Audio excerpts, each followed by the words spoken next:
Hey, Chris Haynes, Cleveland.com. LeBron, when Steph hit the three, I believe it was like 5:55 left in the fourth quarter. You guys called a timeout. You guys came out of the timeout. Can you talk about if that was exactly what you guys wanted? It seemed like after that, the offense kind of sputtered. I don't know. I'm trying to replay it back. I'm not quite sure we ran out of timeout, but They went up 9. They went up 9 at that point. yeah, I'm not quite sure what we ran out of timeout when we came back on the floor. But our offense did stall a little bit in the fourth quarter. We played a little bit too much random. Trying to dribble drive, get guys looks. Then we started settling a little bit for the three-point shot when we kind of got down, which we got to do a better job of that. But we had our chances. I think the third quarter was a momentum swing for us, and they took advantage of it. Over here, This is for LeBron and Kyrie. John Telich, Fox 8 News. What's your mindset heading into the next game? Our mindset is get one. We got to go out there and play obviously better than we played tonight, much better than even when we played in Game 3. But we got to get one. It's not about overlooking it. It's about getting one on their home floor where they've been very successful. We got to come in with the mindset that our coaching staff will give us a great game plan, and we got to execute that. And worry about the results after.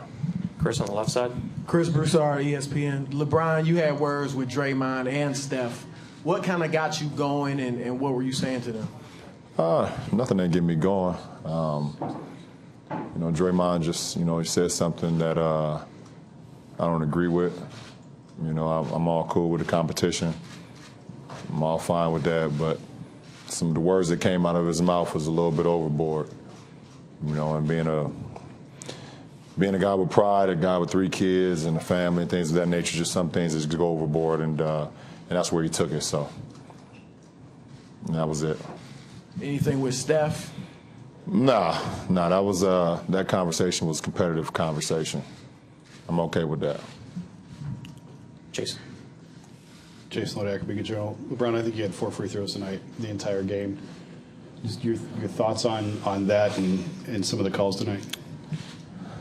Well, it's been like that all year, for the most part. Not quite sure what I can do personally to get to the free throw line, but I got to continue to be aggressive for our team. I'm getting hit, but the refs are not seeing it that way when I'm on my drives. But I got to continue to be aggressive, for our team. That's who I am. That's what opens up the floor for a lot of our shooters. And, just worry about the results afterwards. It's tough, playing 46 minutes and only going to the line 4 times as much as I attack the rim. So, it's just a tough situation for our team. Joe Varden, Cleveland.com. I did have a question for Kyrie too, but I wanted to follow up with Draymond. LeBron, I think you've seen it now. He got you in the groin during that. Do you have, especially given Draymond's situation with the flagrants and whatnot, do you have any opinion on what happened there, or what should happen? Well, I don't know what should happen.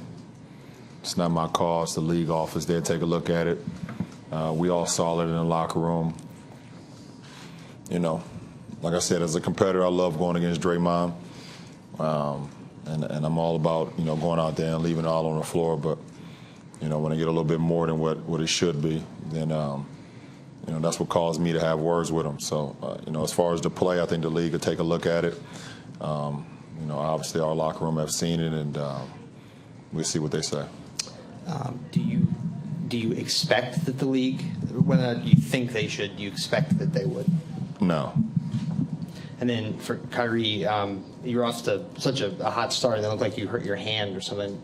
What happened to it, and did it affect you at all as you went along? No, just a bruise. That's all. Tim on the right side. Tim Reynolds, Associated Press. LeBron, what do you tell yourself the next 2.5 days, and what do you tell your guys the next 2.5 days when you know the enormity now of the chip stacked against you? Well, obviously, if you want to look to that side, then you put too much pressure on yourself. I think for me, as a leader of this team, we just got to get one. Let's get one. We already got to take a flight home back anyway, so we might as well come home with a win and play on our home floor again. And being a confident bunch, we feel like the chips have been stacked up against us all year anyway. So, we got to learn from our mistakes tonight, which we made. We made some, and we go out with the mindset, let's get one and bring it home. Dave here in the front. David Greniman, ESPN. Kyrie, did you find anything personally offensively in games 3 and 4 that maybe you didn't have in games 1 and 2, and can you use that moving forward in the series? I have no choice at this point. I'm following this guy to my right's lead, and game 3 and 4 I've been put in positions to be successful, and our guys have trusted me to be aggressive, whether that be in transition or in the half court. Our 1-4 pick and roll with Bron playing the 4 have been working for us great. So we just have to be better in game 5, and come in with the mindset that be aggressive for however many minutes me and myself and everyone else needs to play. But I know that the echo and the attitude of effort and things that we can control going to game 5 will be at an all-time high. And next 2.5 days will be a lot of preparation, learning from our mistakes, and moving on and preparing for game 5. Front row in the center. For either of you guys, HaydenGroveScout.com, did you feel that fatigue played a factor at all in this game? No, not at all. No excuses. Second row. Chris Fedor, Cleveland.com. LeBron, for you and Kyrie combined for 33 of the 38 shot attempts in the second half. Is that a number that you're comfortable with in a game? Well, we got to be aggressive. Our coach and Coach Ludo, our coaching staff told us to be aggressive, and obviously we don't like to hear it in that form. We want to get our guys involved and keep our guys in a good rhythm. I just think it was just the way the game played out tonight. Mark in the center. For both you guys, Mark Schwartz, ESPN, the story of the first 3 games in large part was how Curry was having trouble affecting the games. He sort of got loose from you guys tonight. What did you both see that made him so successful compared to the other 3 games? Well, first of all, he's a great player. We know that, and we knew he was going to come out and be aggressive. It's because out of the first 3 games win, and we knew he was going to be aggressive. We made some mistakes, and he made us pay for them. He made us pay every time we made a mistake defensively, and he shot the ball extremely well from the 3-point line. We tried to keep a body on him when he went in the paint where he struggled a little bit, but from the 3-point line, he made us pay. Dan back right. Dan Devine, Yahoo Sports. Beginning of the fourth quarter, you guys are up by 2 points. They go on a big run. They rip off a 12-1 run.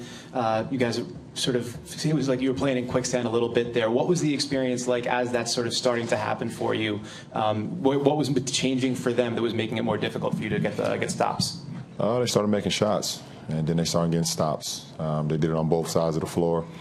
It started with, I believe, Harrison Barnes' 3 at the top of the key. That was a big shot to kind of get their rhythm going, and then they got some offensive rebounds, some second chance points, and then defensively they got stops. Okay. Last 3 questions on this side. Go ahead. David Zabak, Fearless Sword for Kyrie. Seemed like in game 3, you guys really were dedicated to keeping JR involved, kept going to him even after a couple early misses. What can you guys do for game 5 to get him more attempts and keep him going? Just about making sure that we're putting him in spots to be successful, especially in transition, getting him shots early and often, and having him feel good, especially throughout the game. I mean, there were a few tough ones that he had to take, into the shot clock. But for us, we're going to continue to go to JR no matter what. I mean, he's a big part of our team, and we know the impact that he has to have in order for us to be successful as a team.